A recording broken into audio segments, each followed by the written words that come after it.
बड़ी हैरानी हुई इस बात को देख करके कि कांग्रेस के नेताओं ने जो हमारा मेट्रो प्रोजेक्ट था उसको अज्ञानता के चलते एक स्टेटमेंट जारी और कर दी और उन्होंने कहा कि फरीदाबाद और गुड़गांव के बीच में जो मेट्रो ट्रेन थी उसका प्रोजेक्ट कैंसिल हो गया है। यही काम वो पहले भी करते आए, लोगों ने उनको चुन करके भेजा था। उन नेताओं में से कुछ विधायक भी रहे थे और विधायक भी अपनी विधानसभा क्षेत्र के अंदर कोई काम नहीं करवा पाए और सारे इल्ज़ाम वो हमेशा केंद्र सरकार और राज्य सरकार के ऊपर डालते रहे, मतलब भारतीय जनता पार्टी की सरकार पर डालते रहे।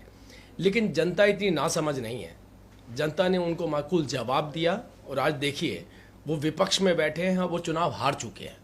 और वो चुनाव हारने की वजह क्या रही? वो यही रही कि जो पहले गुमराह किया था आज भी उसी नीति पर चलते हुए लोगों को मिसगाइड करने की कोशिश कर रहे हैं।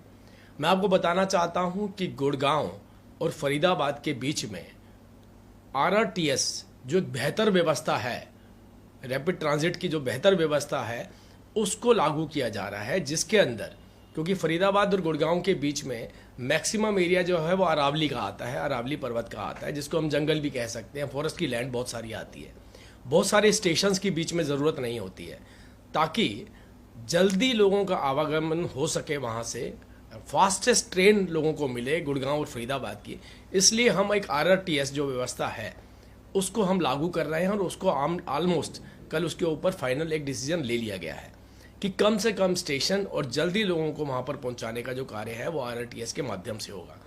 इनकी स्टेटमेंट जो अभी इन्होंने दी उसने कहा कि मेट्रो का प्रोजेक्ट कैंसिल हो गया, जबकि कल हमारे माननीय मुख्यमंत्री जी ने बाकायदा प्रेस कॉन्फ्रेंस करके बताया कि हम एक बेहतर व्यवस्था देने वाले हैं RRTS के माध्यम से, और फरीदाबाद और गुड़गांव के बीच में जो ट्रेन चलेगी उसका जो स्पीड होगी वो मेट्रो से बहुत ज़्यादा तेज़ होने वाली है, उसके स्टेशंस भी कम होने वाले हैं।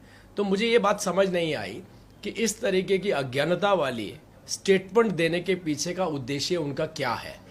अगर अभी भी उनमें सुधार नहीं आया तो मुझे लगता है आने वाला जो वक्त है उसमें जिसको हम नेता कह रहे हैं वो नेता कहलाने लायक भी नहीं रह जाएंगे, उनका कोई क्रेडिबिलिटी नहीं रह जाएगी, जनता उन पर विश्वास नहीं करेगी। जनता ने तो अविश्वास पहले ही जता दिया है कि उनको अपने घर पर बिठा दिया है। जिस तरीके का रिजल्ट सामने आया है उससे उनको अंदाज़ा हो गया है कि जनता के हम अप्रिय नेता हैं, प्रिय नेता नहीं रह गए हैं। पहले एक बार मौका दिया, उससे पहले भी मौका दिया, लेकिन बार बार जिसे कहते हैं ब्लेम गेम करके अपनी आप राजनीति नहीं चला सकते।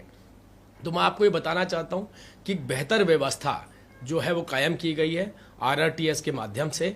इसके अलावा जैसे माननीय मुख्यमंत्री जी ने कल बताया कि हम करनाल तक मेट्रो लेकर के जा रहे हैं, RRTS लेकर के जा रहे हैं, हम पानीपत को कनेक्ट कर रहे हैं, हम करनाल को कनेक्ट कर रहे हैं, हम पूरा जो NCR का एरिया है पलवल तक हम लेकर जा रहे हैं बल्लभगढ़ से। इतने बड़े प्रोजेक्ट को कल अमरी जामा पहनाया गया, उसमें सीनियर ऑफिसर्स वो चाहे अर्बन डेवलपमेंट मिनिस्ट्री के थे चाहे वो हमारे हरियाणा स्टेट के थे, दोनों ने मिल करके इसको एक फाइनल शेप दी है। और उसके ऊपर हमने विस्तार से बताया कि DPR किस तरीके से बन रही हैं, कितना पैसा DPR के लिए खर्च किया गया है, कितने टाइम के अंदर हम इन स्टेशंस को बनाएंगे, कितने किलोमीटर एलिवेटेड होगी, कितने किलोमीटर अंडरग्राउंड चलेगी, कितने किलोमीटर जो है वो ग्राउंड पे चलेगी, ये सारी डिटेल्स हमने कल दे दी है। इन डिटेल्स को लेने के बावजूद अगर कोई पूर्व में विधायक रहे हैं उनके पास इतनी भी अकल, समझ और ज्ञान नहीं है तो मुझे लगता है उनको राजनीति करने का कोई अधिकार नहीं, उन्हें राजनीति छोड़ देनी चाहिए। मैं बहुत बड़ी सौगात मेट्रो की फरीदाबाद और NCR के लोगों को कल मिली है सर, इसके लिए क्या कहना चाहिए?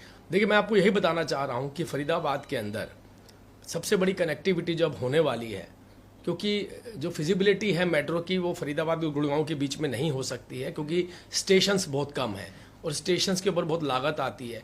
तो एक बेहतर व्यवस्था, उससे भी बेहतर व्यवस्था हमने दी है। दूसरा, आपने देखा कि पलवल के साथ कनेक्टिविटी हो रही है।